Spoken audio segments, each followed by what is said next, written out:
Fundación Baferreira, y estamos muy agradecidos de recibir a la Academia, muy honrados de recibir a la Academia de Letras, y bueno, y a todo el público que ha venido, y está, ahora empieza Elena, que es, bueno, le paso la palabra a la presentadora y la académica Karina Blixen, así hacemos cortito y dedicamos a la presentación. Bueno, muchas gracias. No, yo me voy a presentar porque ella es muy joven, necesita estar sentada. Sí, esta es una ocasión de una doble presentación. Estamos presentando la revista de la Academia Nacional de Letras, que rinde homenaje a María Eugenia Baferreira, y bueno, nada mejor que hacer este homenaje en este lugar y adelantarles un poquito que es la revista de la Academia. Este año con Néstor Sanguinetti nos hicimos cargo del número y enseguida empezamos a jugar, esto no deberíamos decirlo, con los números redondos, que es un juego, pero no es trivial. ¿Quién teníamos para conmemorar? Porque bueno, de eso se hace el diálogo cultural, ¿no? Digo, a partir de la arbitrariedad de las fechas, poder ver figuras y obras del pasado y tratar de entender, bueno, qué nos separa, qué sigue vigente, qué es lo que pudo haber sido, pero ya no. Digo, en ese juego que se hace siempre habitualmente, y está bien, me parece que es muy fecundo que se haga, enriquecemos el presente, ¿no? Esa es un poco la idea. Les traje el índice de la revista, que está armada, pero no impresa. Se va a imprimir y va a estar pronta para principios de diciembre. Los homenajes eran... Y el día de la presentación de... Iba a ser el 18 de diciembre en la Academia Nacional de Letras. No me acuerdo la hora, pero va a salir. 18:30. 18:30. Los homenajes que nos surgieron en ese juego, bueno, bueno, bienvenida la vicepresidenta, es un gesto muy lindo que esté acá, muchas gracias. Los homenajes, ya les decía, son muy importantes. Está Montevideo, va a haber artículos sobre el lenguaje de los montevideanos, sobre el opus poético de Montevideo, sobre la narrativa reciente, sobre la música popular, sobre el cine, sobre el taller Torres García en Montevideo. Este año también son los 150 de Torres García, que no es solo un pintor, es un acontecimiento en nuestra cultura, ¿no? La trascendencia que tenía Torres García en pintores, en escritores, en intelectuales, por supuesto que es enorme, no podía no estar. Hay también trabajos sobre Eva Olivetti y Linda Cohen, dos pintoras excepcionales y poco conocidas. Y bueno, y después va a haber una sección ensayos, una sección sobre discursos, y este homenaje a María Eugenia, que en lo personal quiero decir que es la que más me alegra poder hacer y la que más me emociona, ¿no? Porque se cumplen 100 años de la muerte de María Eugenia, el año que viene 150 del nacimiento. Creo que la cultura uruguaya le debe mucho a María Eugenia, y bueno, poder contribuir a ir subsanando ese retraimiento que ha tenido María Eugenia, me parece importante. Digo esto y al mismo tiempo sé, y todos sabemos, que ha habido aportes muy importantes en los últimos años de María Eugenia, ¿no? Elena, en el 2017, con un grupo de investigadores, colgó en la página web de la Biblioteca Nacional el archivo, en coordinación con la Fundación Baferreira, el archivo de Baferreira, y eso es un paso fundamental para acercarla. También Elena publicó un libro. Ha habido otros. La figura de María Eugenia se ha venido complejizando, sigue siendo la gran poeta que siempre fue, pero se ha hecho cada vez más visible el teatro, su capacidad de compositora, de pianista.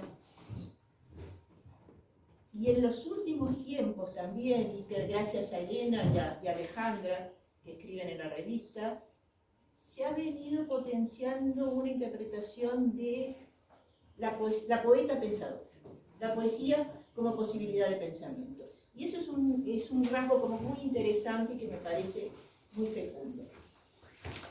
Para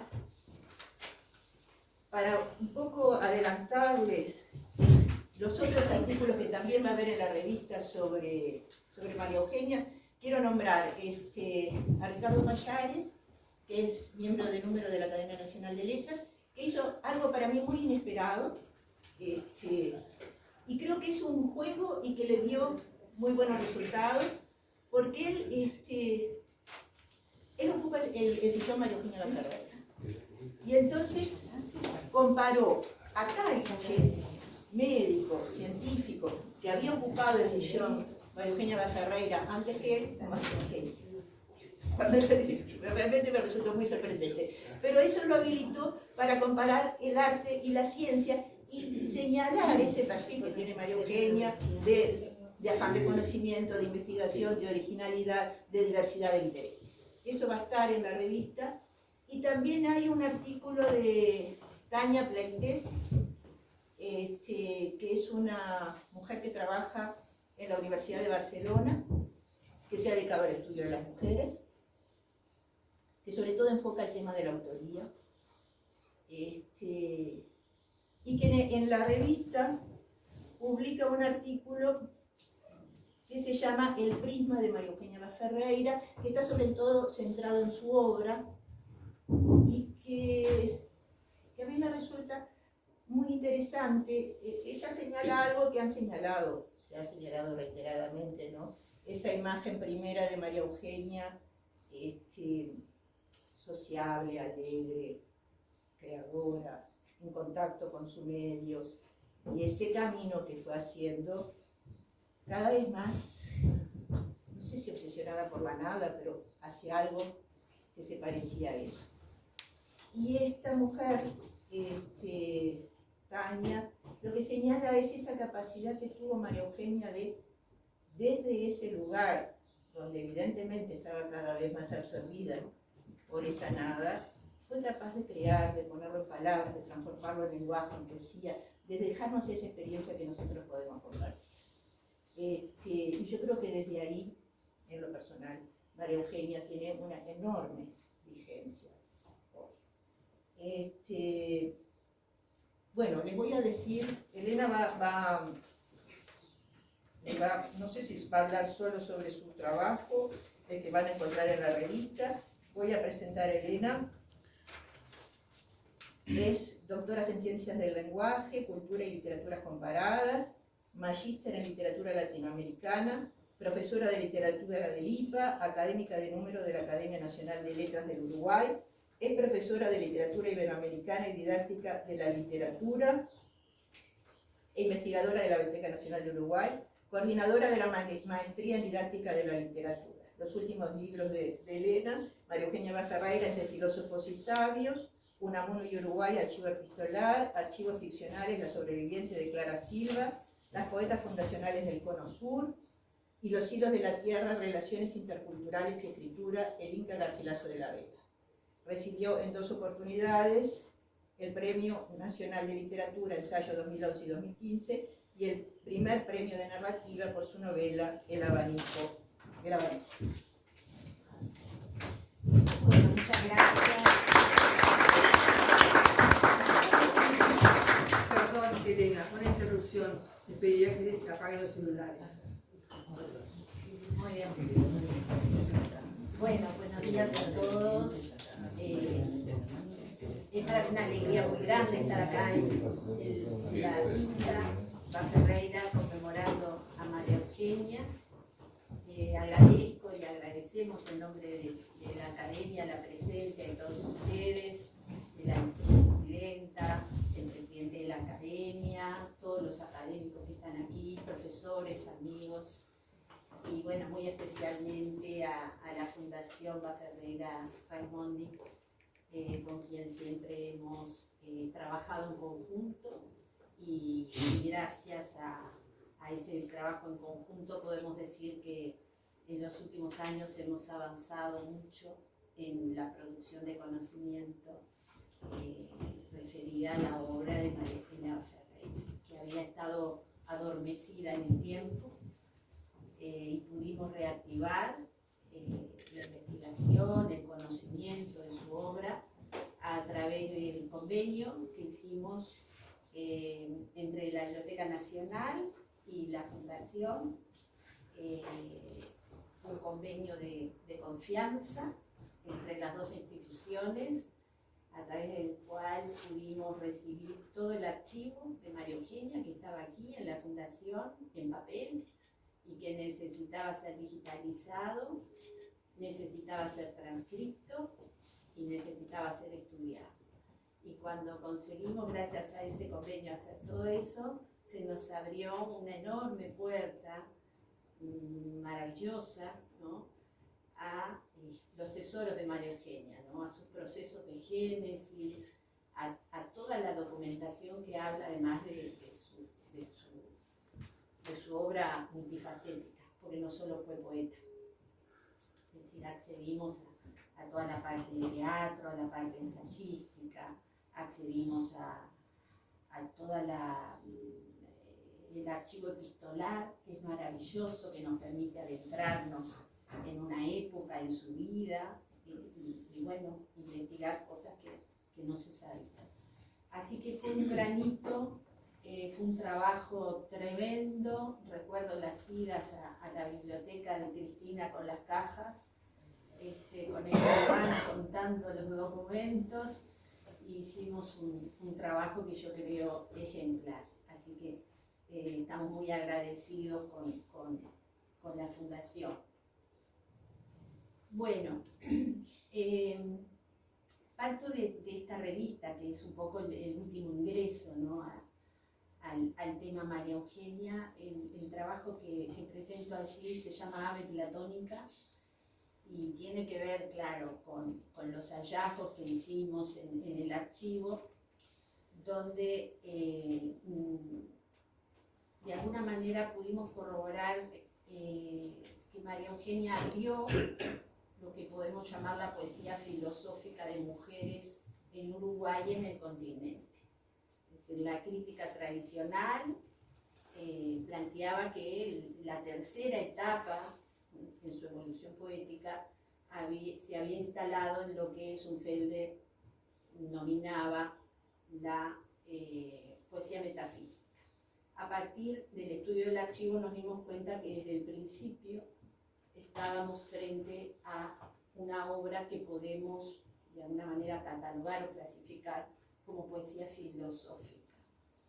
Y eso fue muy importante, leer todos los inéditos que nos colocaban en ese lugar y que abrían este espacio en la literatura nacional y latinoamericana a partir de María Eugenia y la poesía filosófica, que después tuvo en Uruguay, por supuesto, desarrollos posteriores con la obra de Esther de Cáceres, de Sara Ibáñez, con la obra más reciente de Ida Vitale, de Circe Maya, pero bueno, siempre es una corriente menor, menos visible y menos estudiada dentro de lo que llamamos, bueno, la poesía de mujeres en Uruguay.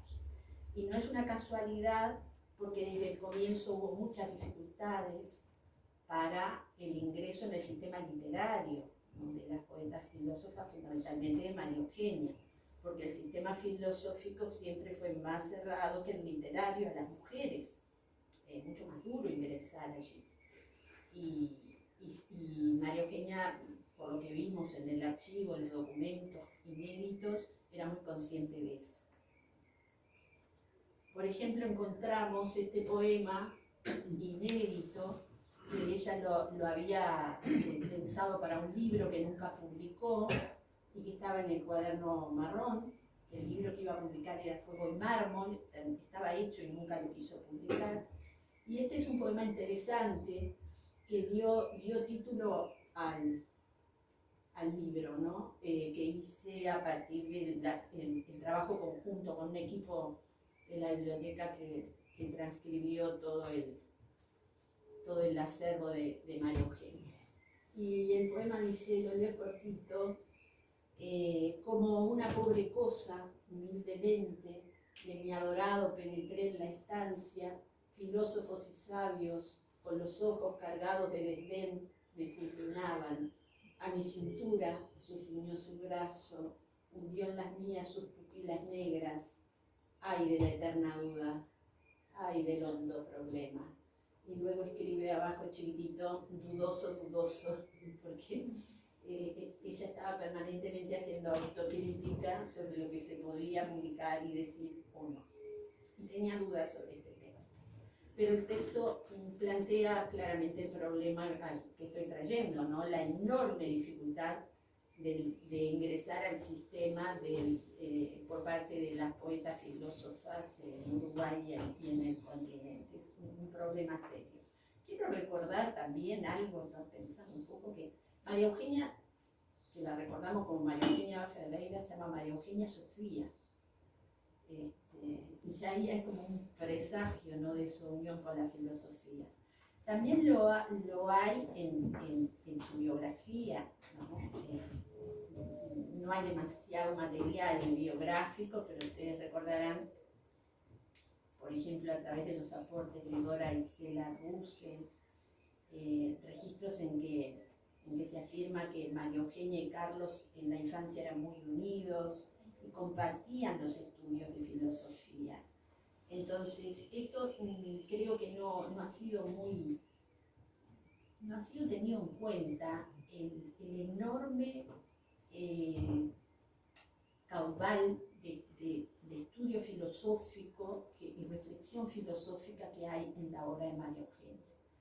Es decir, no se trata solo de su última poesía, hay trayectos, reflexiones filosóficas en muchísimos poemas de su obra, ¿no? Por ejemplo, Sacra Armonía, Oda a la Belleza, Canto Verbal, son poemas extraordinarios que pueden ser leídos desde el ángulo de la filosofía platónica.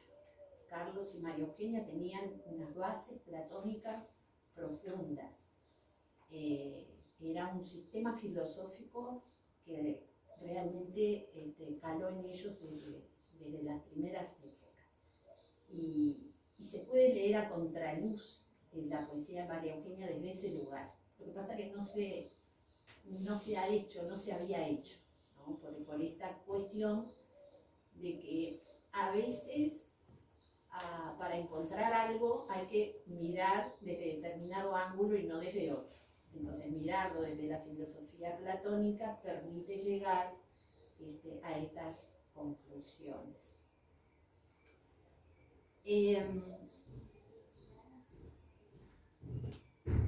Traje algunos manuscritos. Este es el poema para que vean con qué nos encontramos, ¿no?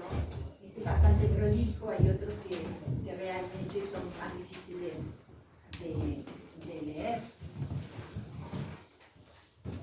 Hay una cuestión, antes de entrar directamente al habla platónica, que creo que es el tema que quiero traerles hoy. Hay una cuestión bien interesante que tiene que ver con el problema de que María Eugenia no publicó libros en vida, ¿no? Sabemos que la Isla de los Cánticos fue póstumo, lo decidió ella en el final de su vida, se lo encomendó a su hermano Carlos, pero a lo largo de su vida ella publicó en revistas poemas, pero no libros. Y normalmente se dice, bueno, era su inseguridad, había algo allí que le impedía. Y yo quiero recordar que hay también una base filosófica para eso. Es decir, los grandes filósofos griegos, Sócrates, Platón, no escribían libros. Es decir, había una secrecía de lo filosófico, fundamentada desde el punto de vista filosófico, que puede estar detrás de esta actitud. Porque María Eugenia tuvo un despliegue importante en su primera etapa, era una personalidad conocida. Susana Soca recuerda cómo en las casas de familia se hacían reuniones sociales donde María Eugenia tocaba el piano y decía sus poemas. Podemos recordarla a los 19 años en el Club Católico recitando su primer poema, monólogo, donde justificaba, ¿no?, su identidad de poeta a los 19 años. años en contra de la voluntad de su madre, ¿no? Un poema autoficcional, como también puede ser el que recién vimos. Y eso, de alguna manera, esa actitud de la no publicación del libro, de rehusar el libro, que también se puede estudiar en Carlos Ferreira, tiene una base en la filosofía platónica y de los antiguos griegos. Esto que están viendo, saben que María Eugenia era una excelente dibujante. Si van después a la sala María Eugenia van a ver un óleo magnífico. Y acá hizo el retrato de Carlos y hay allí una frase en francés que costó descifrarla, pero finalmente pudimos traducirla, ¿no? Tenía tachaduras, era complicado, pero finalmente hicimos la traducción, y tiene que ver con esta secrecía filosófica y platónica, ¿no? No se ha podido comprobar que lo haya tomado de ningún autor, por tanto yo a esta altura se lo atribuyo a ella. Y está ahí arriba, y se las leo en español para que sea bien clarito. Dice: dejar la bella rosa ocultar la belleza, yo, la flor sin brillo al mundo indiferente, me muestro siempre en mi oscuridad. Y me parece que ahí está resumida una actitud filosófica y una poética, en relación con su hermano el filósofo, y hay una palabrita ahí chiquitita en el medio entre la frase y el filósofo que dice consejo, de manera que el manuscrito es bastante elocuente, ¿no? Con respecto a esto que estamos planteando.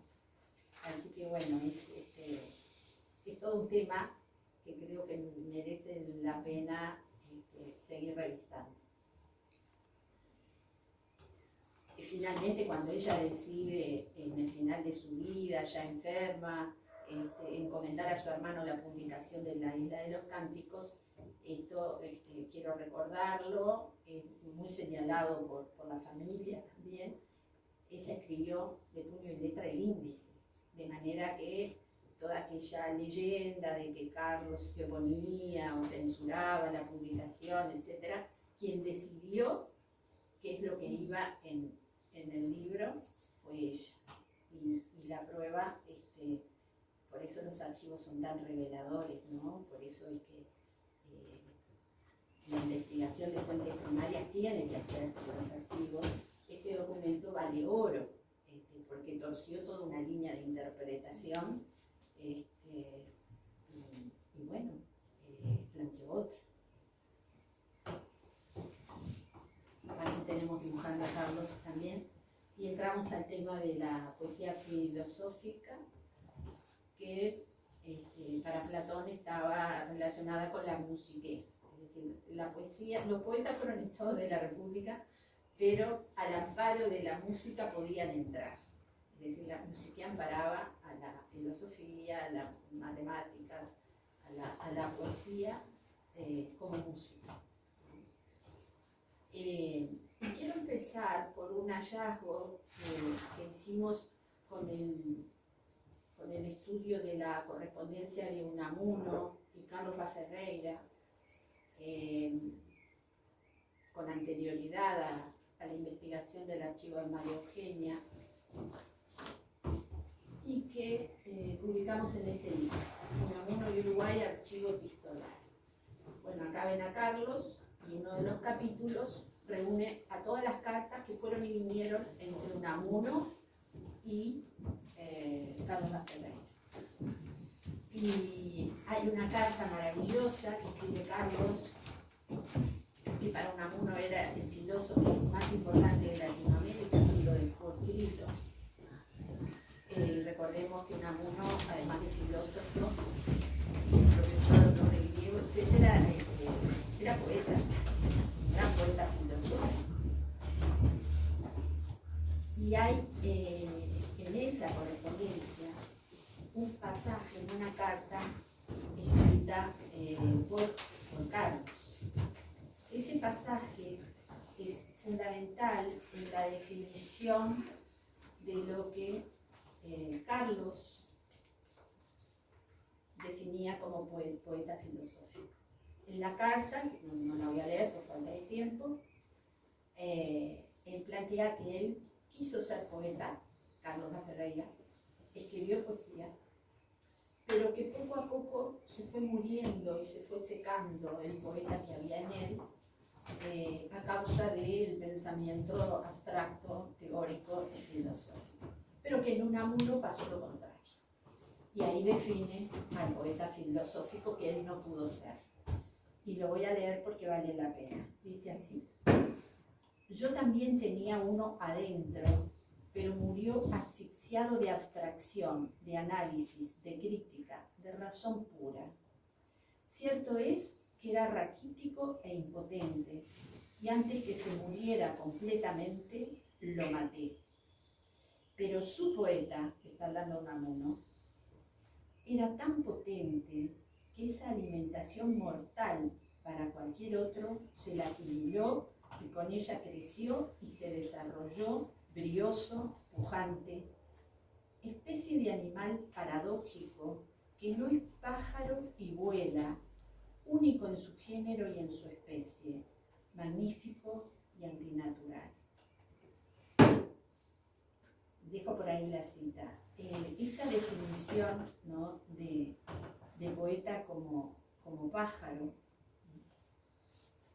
una especie de animal paradójico, que si bien el pájaro no vuela y que es único en su género, define a Unamuno, pero también define a todo poeta filosófico como María Eugenia da Ferreira. Y esa definición creo que es muy importante, porque los poemas que escribe María Eugenia sobre el poeta pájaro, entre los cuales publica finalmente en La Isla de los Cánticos Ave Celeste, dialogan con esta definición. Y encontramos dos documentos con manuscritos que anteceden a Ave Celeste. Por ejemplo, este que está en pantalla, que simplemente se llama Ave, lo publicó Verani. Y tenemos dos, ¿no?, dos previos al Ave Celeste. Yo simplemente voy a leer el primero por falta de tiempo, para que tengan una idea de lo que es un proceso de génesis, cómo dialoga con la definición de Carlos, y luego el último hallazgo, que es, lo presenté por primera vez en la revista que va a salir de la Academia, el diálogo directo con una cita de Platón, que la encontré recientemente después que escribí el libro. El poema este previo a Ave Celeste, que se publicaba en La Isla de los Cánticos, dice: el pájaro, poeta nómade y peregrino, ornado de matices como una primavera, las mágicas cadencias aladas de su trino, depuso en el oído sutil de mi quimera. Era fugaz su paso, su bello canto era lírico y melodioso. De ignotas tierras vino el pájaro poeta, de acento cristalino, que deslizó a mi oído su música hechicera. En un idilio rápido rodaron varios días poblados de venturas y melancolías. El pájaro poeta brindóme su cantar, tal hacen sus hermanos, dan el cantar sonoro en las dormidas góndolas, sobre las jarcias de oro, y siguen su camino rumbo del ancho mar. Es un poema precioso que no fue publicado en la versión final de Ave Celeste, que no es igual, es un poema previo. Luego está este, que no lo puedo leer por falta de tiempo, que sigue con el mismo motivo del poeta pájaro, que es el poeta filósofo, y llegamos a Ave Celeste, que es un poema magnífico, largo y maravilloso, y supongo que todos ustedes conocen. Voy a leer una parte porque yo creo que no podemos extendernos tanto y quiero dejar el tiempo para Alejandra. Comienza diciendo: alma, sé libre y rauda, sé límpida y sonora, como un maravilloso pájaro de cristal, en cuyas alas canten las perlas de la aurora y las campanas suaves del himno vesperal. De toda resonancia, la vibración perciba sobre su espejo armónico tu carne siempre viva. Alma, sé sensitiva como un maravilloso pájaro de cristal. Y sigue. Bueno, en las conmemoraciones siempre hay que leer la poesía, ¿no? Darle voz al poeta, así que espero que con esto baste para ese homenaje. Quiero agregar lo siguiente, voy al diálogo con Platón. No ha sido estudiado el diálogo con fuente primaria de Platón, de estos poemas y del texto de Carlos, pero lo hay. Quiero citar a la filósofa española María Zambrano, que en su libro Filosofía y Poesía, que es un libro viejo, 1939, pero un clásico maravilloso que siempre recomiendo, ella se detiene a definir la poesía filosófica. Y claro, nos habla de Platón. Y nos lleva de la mano a leer a Platón, que es lo que hice yo. Primero leía a Zambrano y después llegué a los textos que sin duda hablan de la poesía filosófica en Platón. Y bueno, ella nos recuerda que para Platón el alma tenía dos partes, la parte racional que era eterna y la parte sensible que era perecedera. Y veía Platón el alma con alas. El alma con alas, la parte racional y eterna, volaba, ¿no?, hacia la luz, hacia el mundo de las ideas que se caracterizaba por la unidad, mientras que el mundo sensible, muy lejano, ¿no?, recuerden la alegoría, ¿no?, de las cavernas, era un mundo múltiple, divergente, sensible, etc. El poeta filosófico, según Platón, y lo explica muy bien María Zambrano, es como un pájaro que puede volar desde el mundo sensible, desde el mundo diverso, desde el mundo perecedero, hacia el mundo de las ideas, porque tiene alas. Cuanto más fuertes son sus alas, más puede volar. No voy a extender en Platón, pero Platón decía que, bueno, el alma que perdía las alas, porque no filosofaba, para tener alas había que filosofar, tenía que esperar 10.000 años a que volvieran a crecer. Así que imagínate, la cosa era complicada. Pero este pájaro del cual nos habla Campa Ferreira es el mismo pájaro de Platón, que decía justamente esto, ¿no? El papel mediador del poeta filósofo. ¿Entre qué? Entre este mundo sensible y el mundo de las ideas, de la belleza y de la verdad. Y esa mediación solo no era para todos los poetas, era para los poetas filósofos. Entonces, leer a María Eugenia desde ese lugar me parece que abre camino. Yo voy a terminar con la cita de Platón, ¿no?, para que realmente vean que lo que estoy diciendo es verdad, no tienen por qué creerme. Está este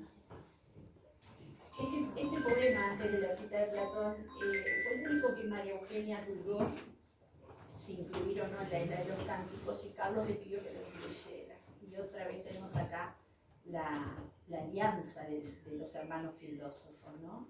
Es un poema precioso, supongo que ustedes lo conocen, este único poema. Leo este poema y la cita de Platón y ya cierro. El poema dice: mar sin nombre y sin orillas, soñé con un mar inmenso que era infinito y arcano como el espacio y los tiempos. Daba máquina a sus olas, vieja madre de la vida, la muerte, y ellas cesaban a la vez que renacían. Cuánto nacer y morir dentro de la muerte inmortal, jugando a cunas y tumbas estaba la soledad. De pronto un pájaro errante cruzó la extensión marina. Chojé, chojé, repitiendo su quejosa mancha iba. sepultóse en lontananza, goteando. Chojé, chojé, desperté y sobre las olas me eché a volar otra vez. Es decir, el pájaro que va y viene, vida y muerte, recuerden la creencia platónica, ¿no? del regreso después de la muerte constante, hasta que el alma llega a un estado de pureza que no regresa más. Y esa alianza con el poeta filósofo, cuya alma tiene alas y puede volver y puede regresar y trascender el límite de los mundos. Esa poeta filósofa está autorreferenciada en el final del poema. Desperté, ella es el pájaro, y sobre las olas me eché a volar otra vez.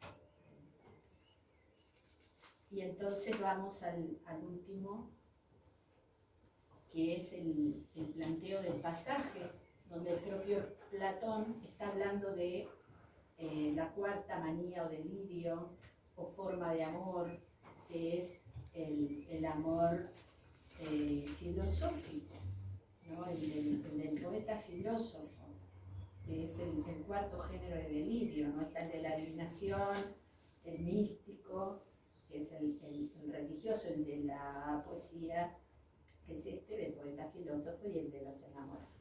Muy bien. Está en el Fedro, donde lo pueden encontrar si lo quieren buscar luego. Dice así: a esto tiende todo este discurso sobre la cuarta especie de delirio. Cuando un hombre apercibe las bellezas de este mundo y recuerda la belleza verdadera, su alma toma alas y desea volar, pero sintiendo su impotencia, levanta como el pájaro sus miradas al cielo, desprecia las ocupaciones de este mundo y se ve tratado como insensato. De todos los géneros de entusiasmo, este es el más magnífico en sus causas y en sus efectos, para el que lo ha recibido en su corazón y para aquel a quien ha sido comunicado. Y el hombre que tiene este deseo y que se apasiona por la belleza, toma el nombre de amante. Es el poeta filósofo que ama la belleza.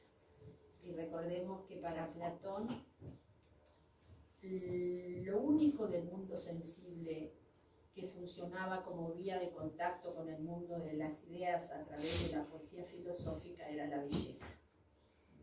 Por eso, la belleza, el bien y la verdad. Así que María Eugenia creo que está en este marco de pájaro antinatural, porque es un alma que puede volar por encima de la naturaleza, animal paradójico, magnífico, que vuela, según las palabras de Carlos, y con esa labor de poesía filosófica abrió, como dije al principio, toda la corriente que es medida, no es multitudinaria, de poesía filosófica escrita por mujeres en Uruguay y en el continente. Por eso hoy creo que la estamos honrando de la manera en que la honramos. Muchas gracias.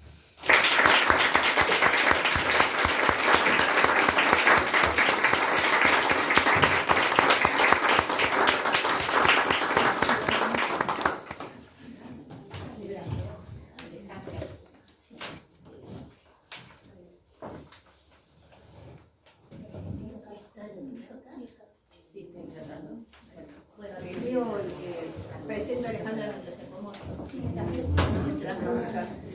el otro artículo de la revista sobre María Eugenia, y que lo escribió Alejandra Dopico. Es profesora de literatura, egresada del Instituto de Profesores Artigas, cursó la maestría en Ciencias Humanas, opción Historia y Teoría del Teatro en la Facultad de Humanidades y Ciencias de la Educación de la Universidad de la República. Investigadora de la Biblioteca Nacional de Uruguay, ha integrado los equipos de trabajo de las colecciones de Elvira Agustini, Ibero Gutiérrez, José Enrique Rodó y Emilio Oribe. Entre sus publicaciones académicas se encuentra el trabajo de investigación y edición junto a Luis Bravo de mover, ese es el título, Mover el antiguo instrumental de la noche, 57 piezas dramáticas o teatro completo de Ibero Gutiérrez. Bueno, muchas gracias, es un placer estar acá, estoy muy honrada. También agradezco a las autoridades de la Academia Nacional de Letras y también la institución que acompañamos, es una distinción para nosotros. En este homenaje de la revista de la Academia Nacional de Letras a María Eugenia Vaz Ferreira, presentaré lo que considero son algunos rasgos que describen la naturaleza de sus textos dramáticos, que en realidad han sido poco abordados, claro que antes por Elena, pero no exhaustivamente a lo largo del estudio que se ha hecho de la obra de María Eugenia. Esta presentación se llama, o se titula, Una tragedia de conocimiento entre los papeles de María Eugenia Vaz Ferreira, y comienzo entonces. Es reconocida como poeta fundacional de la literatura uruguaya, fue creadora no solo de los textos líricos, sino también de textos dramáticos. La piedra filosofal reúne ambos géneros. Lo particular en este caso es que además de escribir el texto, también compuso la música. Este drama lírico fue estrenado en el Teatro Solís, a ver si muevo, si cambia, bien. Este drama lírico fue estrenado en el Teatro Solís el 1 de noviembre de 1908 y esta no fue su única presentación en la mayor sala montevideana, dado que sus otras piezas dramáticas, Los Peregrinos de 1909 y Resurrexit de 1913, también se estrenaron allí. Elena Romiti afirma lo siguiente sobre su producción dramática, cito: La piedra filosofal pertenece al grupo de tragedias del conocimiento y, en términos más amplios, a la poesía filosófica, que es lo que estuvo desarrollando en el primer momento de este encuentro. ¿Qué es la tragedia del conocimiento? ¿Qué se entiende por conocimiento sobre el final del siglo XIX? ¿Cómo se posiciona la voz lírica de la poeta al respecto? ¿Qué dominios de conocimiento contempla? Son preguntas que considero pertinentes a la hora de abordar sus escritos y que guían este trabajo. Para comenzar, diré que el manuscrito, que se presume es el documento más próximo a lo que hubiera sido una publicación en vida de la poeta, es la versión que se registra en la plataforma digital con el número 6.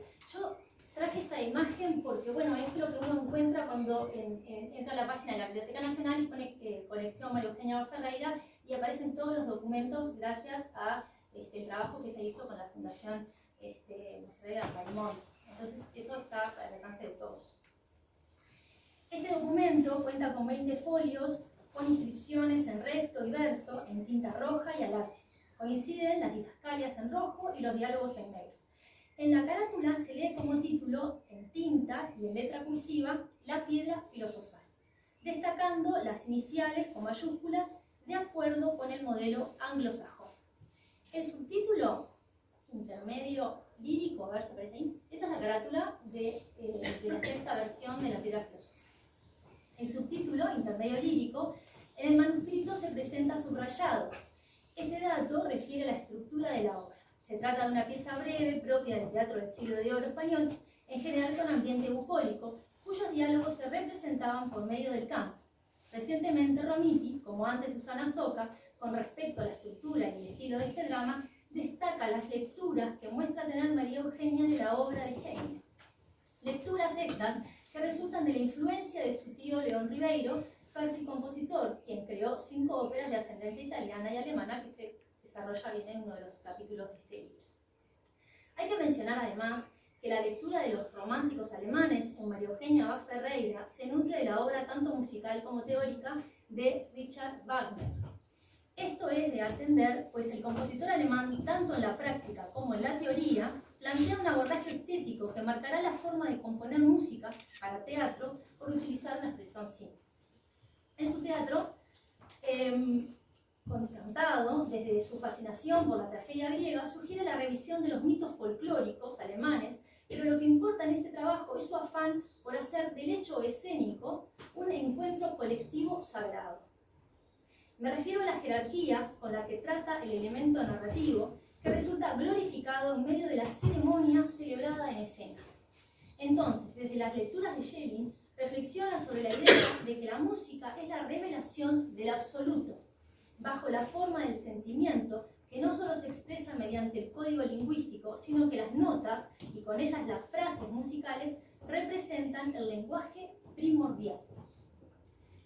Estas reflexiones Wagner las reúne en un concepto para mí impronunciable, por supuesto en alemán, en el que propone que obra de arte es aquella que integra las 6 artes: música, danza, poesía, pintura, escultura y arquitectura.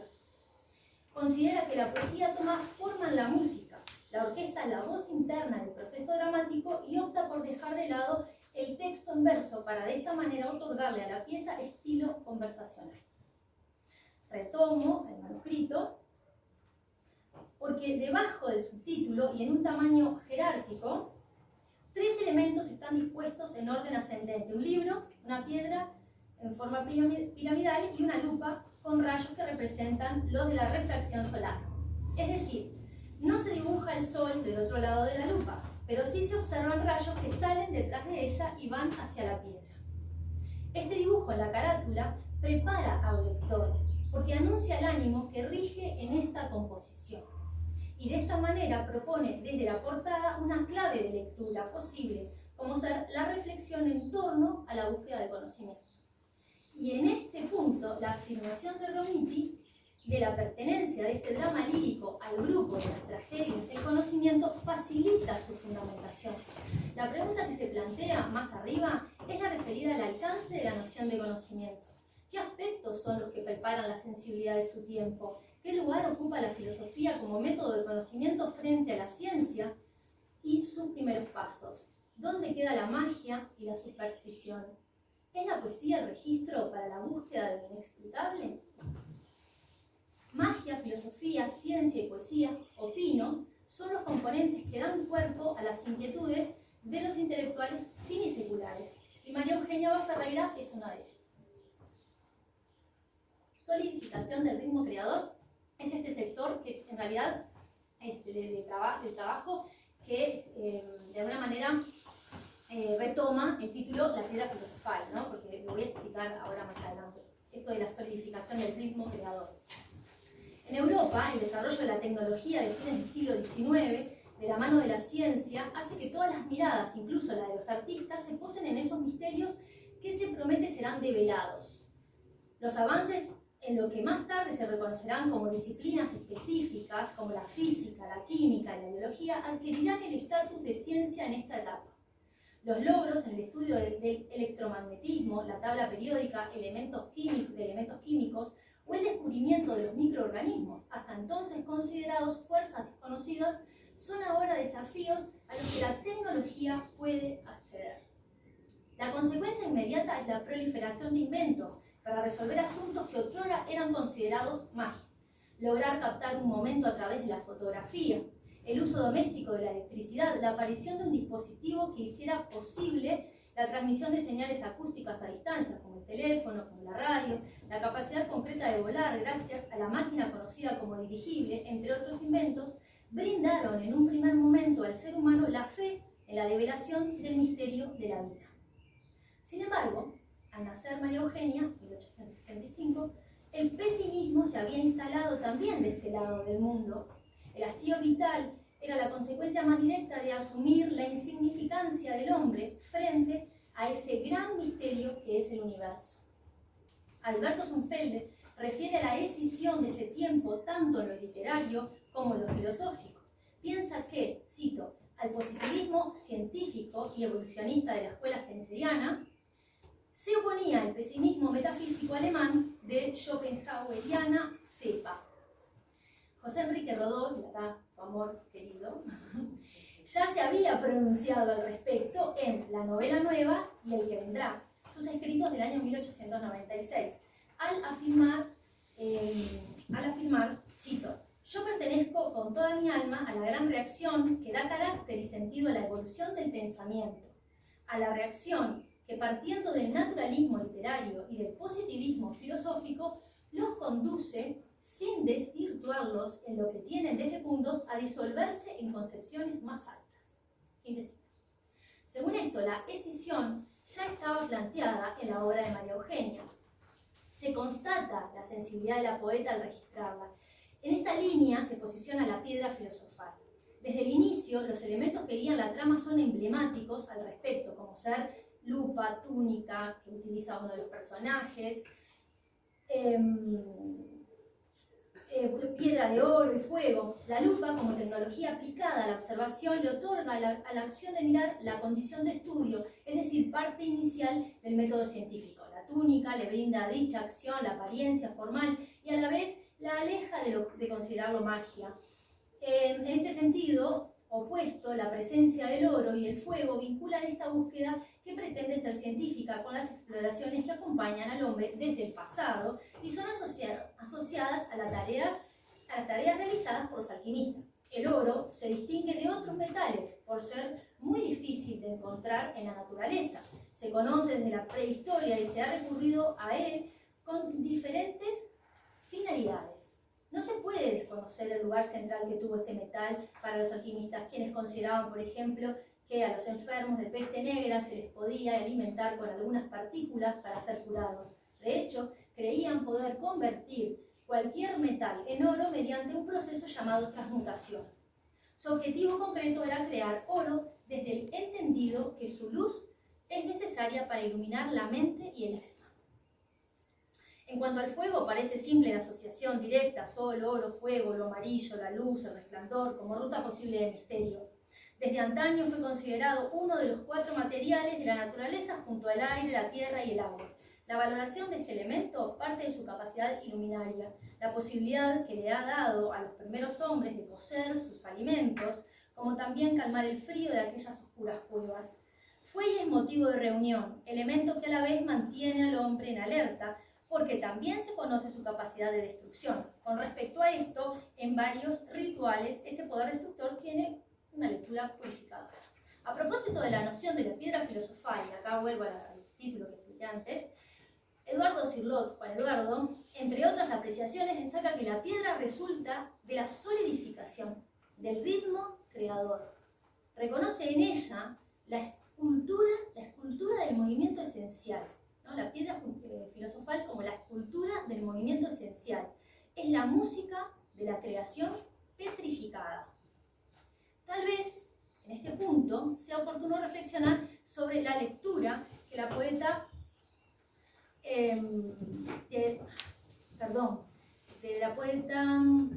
viene haciendo de Pitágoras, ¿no? Y más claramente de su admiración por la obra y la figura de Wagner, que ya lo vimos.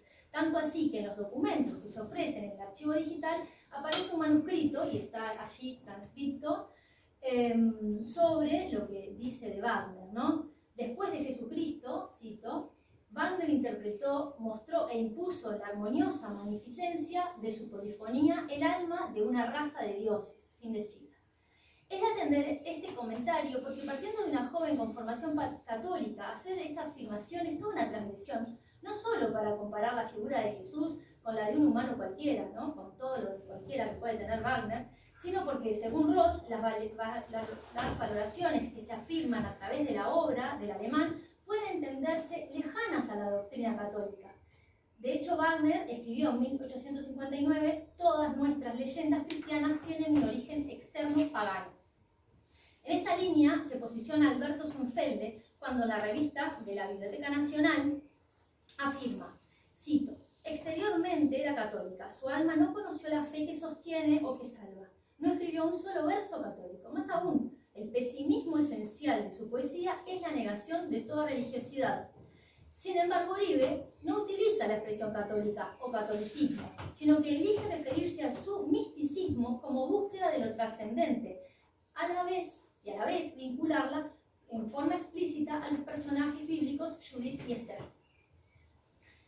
Cito, el alma de María Eugenia estaba poseída por el misticismo, procedía con la fe y la certeza intuitiva de los iluminados en el trance místico, siempre que delante de ella se planteasen los problemas y los asuntos de Dios y de la belleza. Su actitud frente a la poesía y a la música llegaba hasta consustanciarse con el arrobamiento religioso. Fin de cita. Con respecto a Wagner, es justo detenerse en señalar que la palabra creación asume la composición de la música como lenguaje universal. Esto es, la transgresión de los límites del arte, de los géneros y, en definitiva, de la comprensión de la existencia.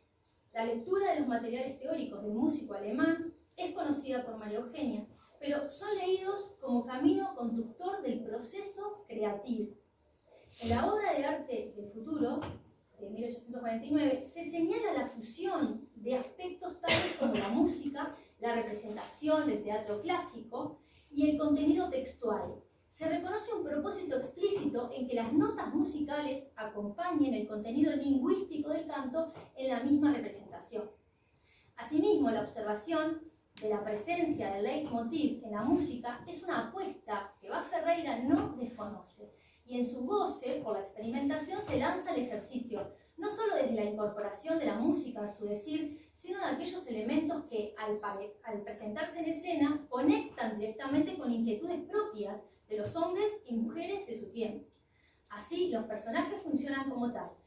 Aún con nombres que los identifican, no responden a individualidades, sino más bien motivos como el misterio del brujo o el goce sensorial del joven, como las máscaras traen la presencia del otro que observa y juzga desde fuera de la acción sin comprometerse con nada de lo planteado. Estoy haciendo un gran pincelado de los personajes de la obra La Piedra Filosofal, ¿no?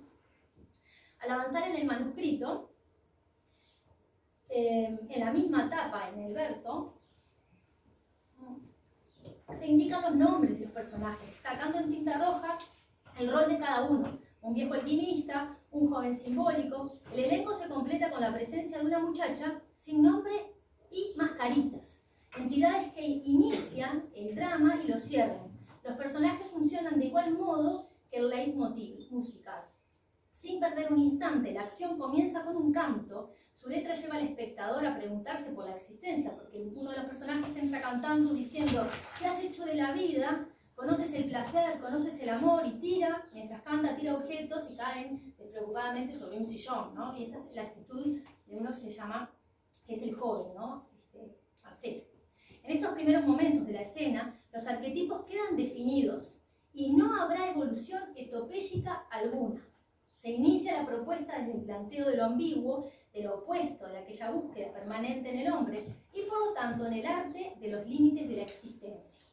El diálogo establecido en el Fausto de Goethe, ya mencionado en el libro por Romiti, es ineludible. Habla de las lecturas de María Eugenia y ubica este tiempo de creación bajo la influencia romántica del arte alemán. De todas maneras, la búsqueda en la autora es honesta. Estas lecturas parecen reflejar su propia búsqueda, que no hace más que encontrar los límites. Explora por los géneros literarios, por las distintas artes y en su propia vida, intentando quizá permear los márgenes de una época para un existir femenino. Y en este aspecto, otra vez, la propuesta wagneriana puede considerarse un espacio de realización. Cito: los momentos más audaces en las obras de Wagner parecían abogar por derribar las normas, por la liberación del deseo y la revelación del verdadero ser de cada uno. Aún sin mensajes verbales, la textura de la música de Wagner, su sensualidad desinhibida, su androginia, fusión de contrarios, insinuaba nuevas maneras de vivir el mundo, vivir en el mundo. A lo dicho, cabe agregar que la pulsión del misterio de lo natural frente al conocimiento racional marca la tensión de un tiempo y se refleja en su propuesta. Tanto Aarón como Marcelo son personajes indivisibles que recogen la complejidad del ser en la búsqueda de su naturaleza. Uno en el laboratorio, con aspiraciones científicas consideradas por el discurso dominante como brujería, que por serlo alejaría el ser de lo verdadero. El otro halla la evidencia que está fuera del laboratorio, en la naturaleza, en la experiencia vital misma.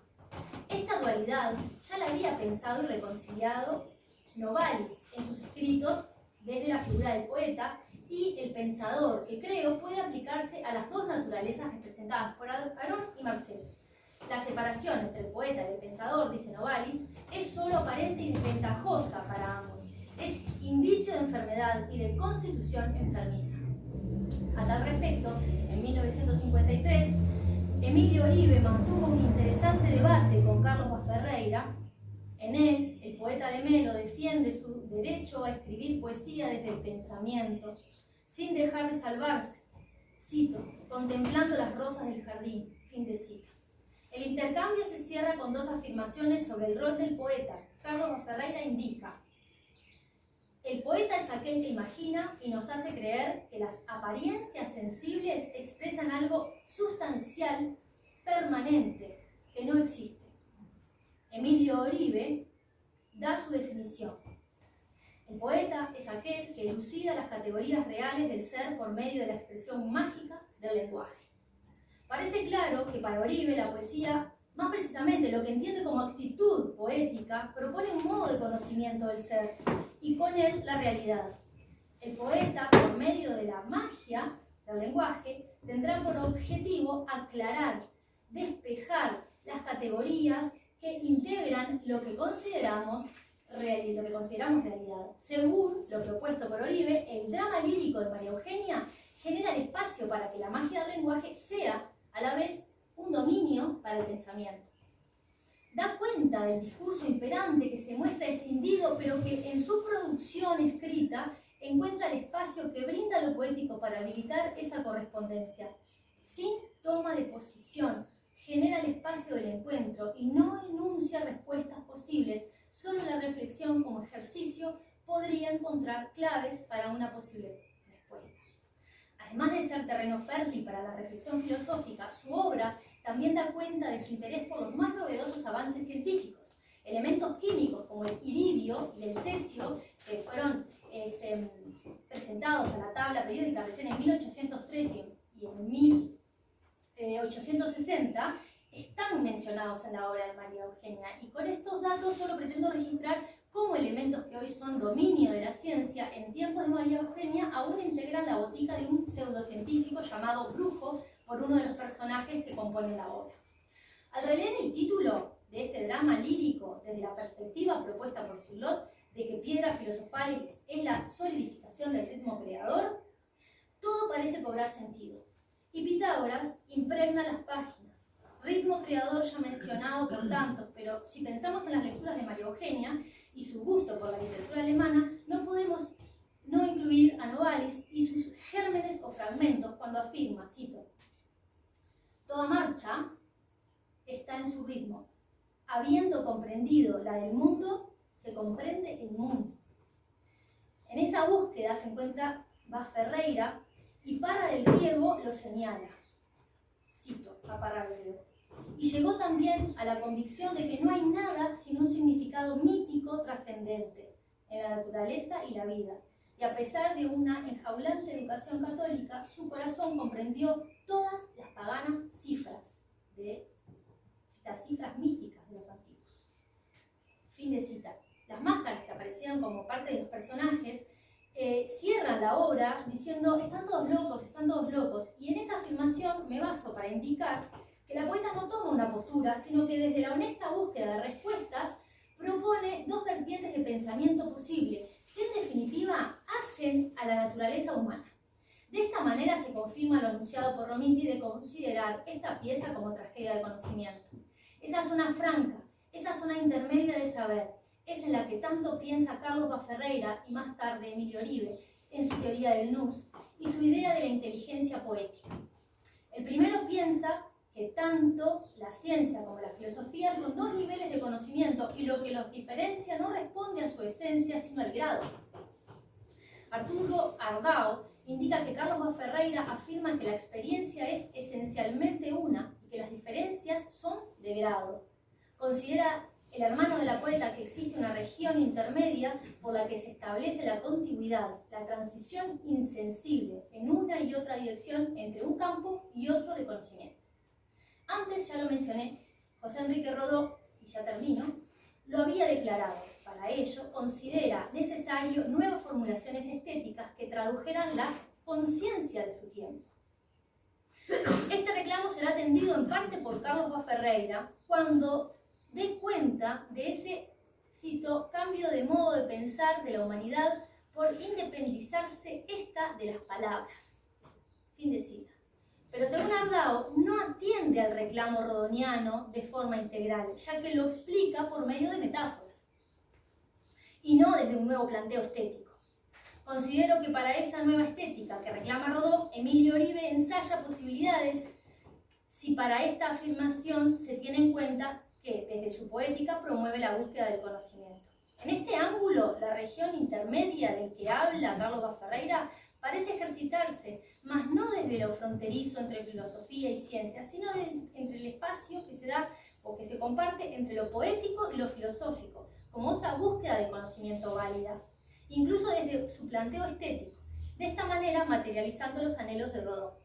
Lo que estimo de importancia destacar es que antes de Oribe lo hace María Eugenia Baferreira, no solo en cuanto al contenido, que pienso responde a esta insatisfacción frente al positivismo finisecular, sino y fundamentalmente desde la forma, esto es, desde el efecto estético. Y en esto, otra vez, Wagner y su obra total. La piedra filosofal responde a esa búsqueda estética que no hace teoría con palabras, sino que propone desde la ceremonia teatral aquella poética que rescata los estremecimientos de una época.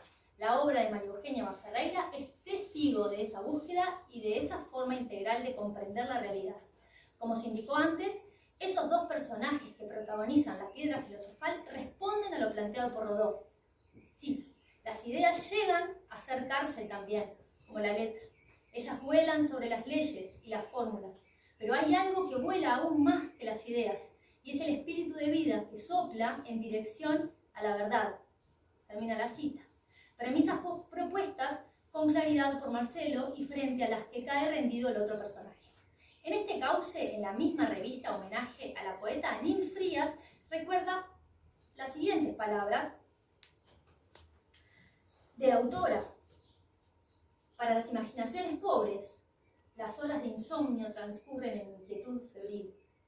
Para los espíritus fecundos, ellas pasan brillantemente y aprisa, mientras escucha la divina música del pensamiento. Fin de cita. Allí se juega entonces lo que considero es el dominio, el espacio para el conflicto del conocimiento. Muchas gracias.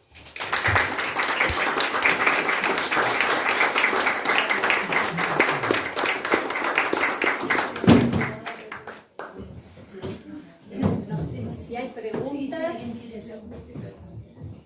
hacer alguna pregunta o algún comentario?